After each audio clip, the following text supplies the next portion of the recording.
You're listening to Flip Empire, the show committed to helping real estate entrepreneurs who want to build their empire without sacrificing their life. Your success and freedom starts now with your host, Alex Pardo. Welcome back to the show. My name is Alex Pardo, and I want to go ahead and dive right into piggybacking off of episode 691, where I shared with you some thoughts about accountability partners, which was inspired by a post by my friend Tom Kroll. So definitely want to recommend that you guys check out episode 691. And I think the reason I wanted to share what I'm about to is because I was on a call with a friend just recently.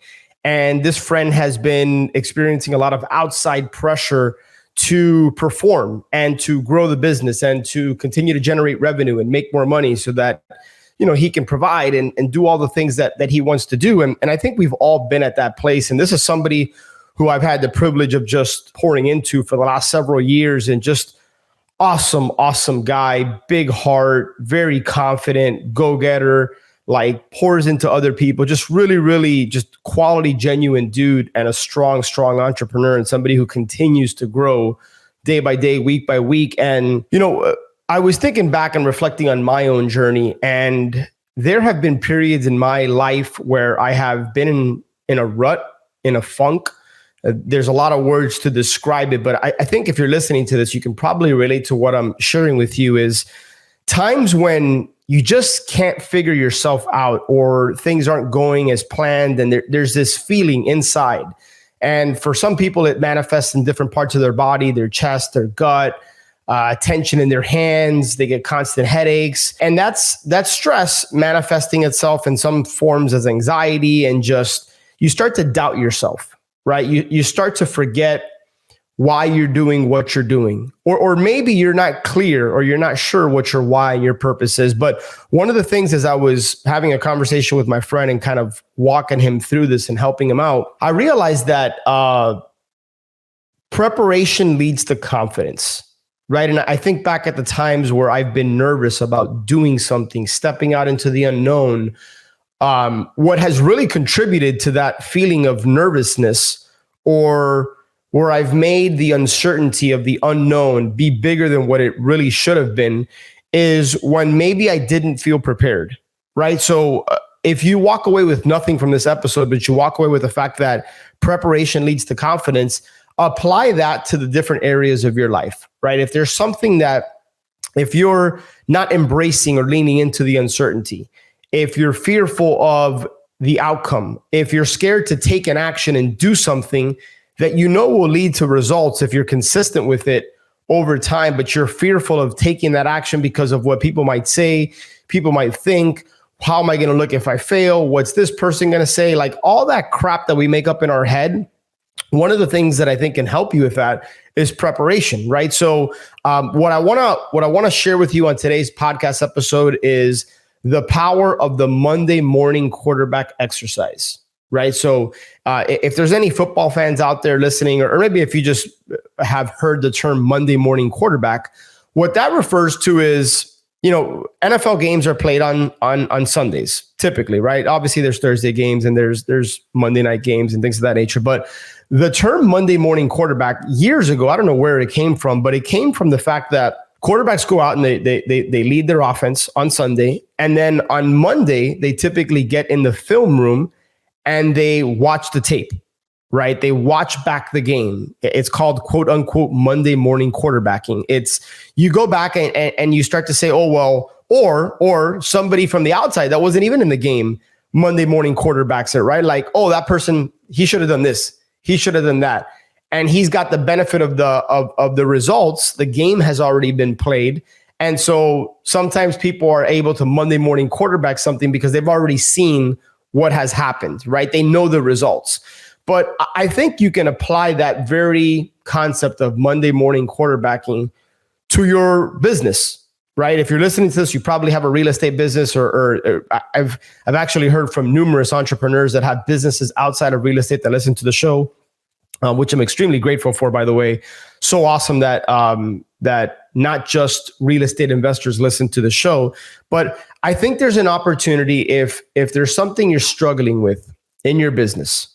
And by the way, this applies to, as with most things we talk about in the show, this applies to anything in your life, whether it's health, relationships, spirituality. You can apply the Monday morning quarterback exercise to different areas of your life. But let's just take business, for example. Conversation with my buddy, he's a strong sales guy. Like sales is one of his superpowers. And lately he has felt like he has kind of lost his mojo. He's been in a little bit of a funk, and he just hasn't been closing at the clip that he's used to closing at. And so, he was kind of sharing with me like that he's been feeling this. And so I started to kind of ask him questions and just peel back the layers of the onion and, walk me through your mindset going into an appointment with a seller. Walk me through how the appointment is going. And as a result of that conversation, he realized that he was so focused on getting the deal that he lost track of what got him there.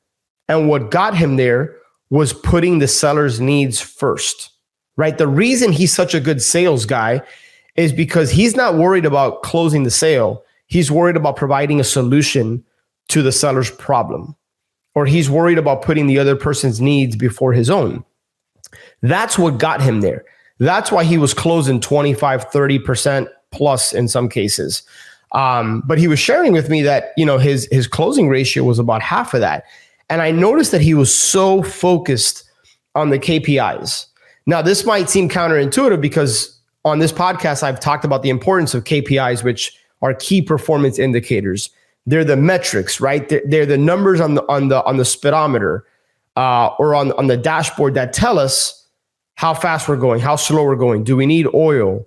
What are our RPMs? Like the important numbers in our business. And there's leading indicators and there's lagging indicators. And it's important that we know our KPIs, but he was so focused on that. He was so focused on going in to the appointment, having to close the deal because some of the outside pressure that he was feeling to perform and to provide. And I said, dude, take the pressure off, right? I'm gonna share something, and this is me talking to him. I said, I'm gonna share something with you that I don't think I've ever told anybody. Forget the KPIs for the next 30 days. Put the KPIs off to the side.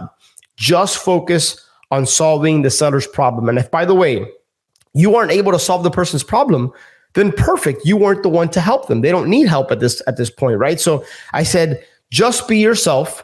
Focus on the other seller, or focus on the seller's problems.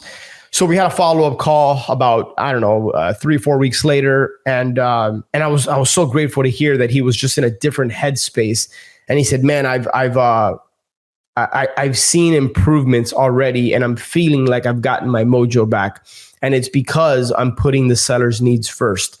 And one of the things I shared with him a couple calls ago, when I talked to him about the Monday morning quarterback, I said, go back and listen to the recordings, because he, with the seller's permission, he records the acquisitions calls and the meetings, the appointments. And I said, go back and listen to some of your calls, your recent calls. And then I want you to go back and listen to the calls where you closed, right? i.e. where you're able to help the seller. Or by the way, listen to the calls where you helped the seller, but you didn't close, which, by the way, that's still a win. Listen to those calls, and then listen to your recent calls where you weren't getting the deal. And I want you to come back and report like what your findings were, like what was the difference. And he came back and he's like, dude, it was crazy to go back and listen to my calls. Like when I first heard you challenge me with that, I almost mentally dismissed it, right? Because it's kind of an awkward and uncomfortable and kind of a tedious exercise, right? Like nobody wants to listen to themselves, but there's value in preparation. There's value in putting in the work. And he, to his credit, he went back and he did the hard work. He listened to several seller appointments, and he actually even did it with one of his team members.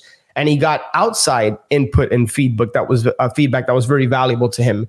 And as a result, now he's gotten his mojo back, as he would say it. He's back to closing. He's back to putting sellers' needs first. So really, the reason I share that story with you is because if you are in a funk, if you are in a rut, go back to a time when you felt like you were at the top of your game and start to document and journal what was going on during that time. In all likelihood, you were feeling confident in all likelihood, you were serving, you were impacting, you were putting other people's needs first, you were solving problems.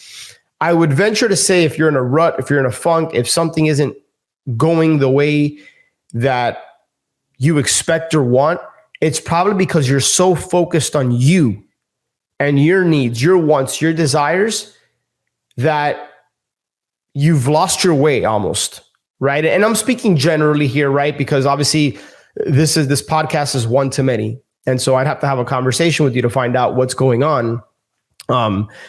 What has you feeling like you're in a rut? And I'd probably poke and probe and ask a bunch of questions until we finally got to the root. But if you walk away with nothing else, but walk away with the fact that you need to prepare in order to feel confident. You need to put other people's needs first before your own and solve problems. Focus on solving problems. Don't focus on your closing ratio, right? Or your conversion rate. Don't get me wrong. Those are important KPIs. Those are important metrics. But if you're in a rut, if you're in a funk, if you've lost your way, if you're feeling off, start to dissect some of what I've shared with you in this podcast episode, and I think it'll really help you. And I'm super proud of my buddy for, number one, for having the awareness, right? And having the awareness that, dude, I'm off, like what's going on. Number two, for opening up and sharing, right? And saying, dude, this is what I'm experiencing. Because we all have these moments, and sometimes it feels like it's frequently or daily, where we're putting out fires, or we're just, like stuff is going south, like the it's hitting the fan, so to speak, right? And so to his credit, he just opened up and was very transparent about some of the struggles he had. And then number three, he did the work, right? He went through the Monday morning quarterback exercise and he came back with a result. So to tie this into the previous episode about accountability, I didn't have to hold him accountable because he was going to hold himself accountable. I expected him to hold himself accountable, right? So back to our previous episode, if you're looking for external accountability, hoping that that's going to push you through when you're struggling, I think it's not sustainable. I think it's broken. I think it's faulty.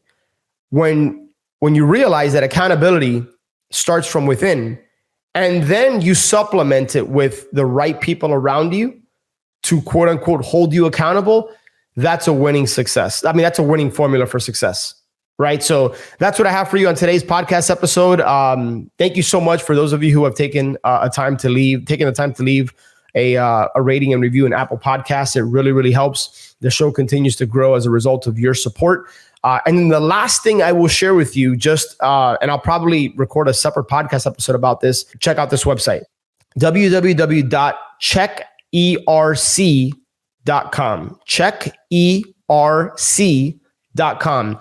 I just got notified that a buddy of mine, his mom who owns a business, was just approved for over $500,000 in ERC credits. If you don't know anything about it, go to checkerc.com. It's a COVID CARES Act government relief program that isn't going to be around forever. There's a certain amount of funds that the government has allocated for business owners who had W-2 employees in 2020 and 2021. Now, obviously, I'm not an attorney. I'm not a CPA. I'm not giving financial advice or legal advice or anything like that. So check with your accountant, check with the professionals, but checkerc.com is a company that I personally worked with, and I've had numerous friends work with them, and it's not a loan, it's an actual credit that you get, which is pretty awesome. So checkerc.com, and if you have any questions about it, I'm happy to share with you my experience as well. So with that being said, have an incredible day, and I look forward to speaking with you on the next podcast episode. Take care, my friends. One last thing before you go, if you have been listening to the show for a while or you have been getting value from the show, I would be 100% honored if you would share this show with a friend, or maybe share it with somebody that you think could benefit from this. It's my mission, it's my cause, it's my purpose through Flip Empire to impact and touch people's lives, to help people and in their businesses. So it would be an honor if you would be willing to share this episode. And one last thing, make sure that you're subscribed so that you get notified every Monday and Thursday when shows get released. I look forward to connecting with you on the next one. Until then, have a great day.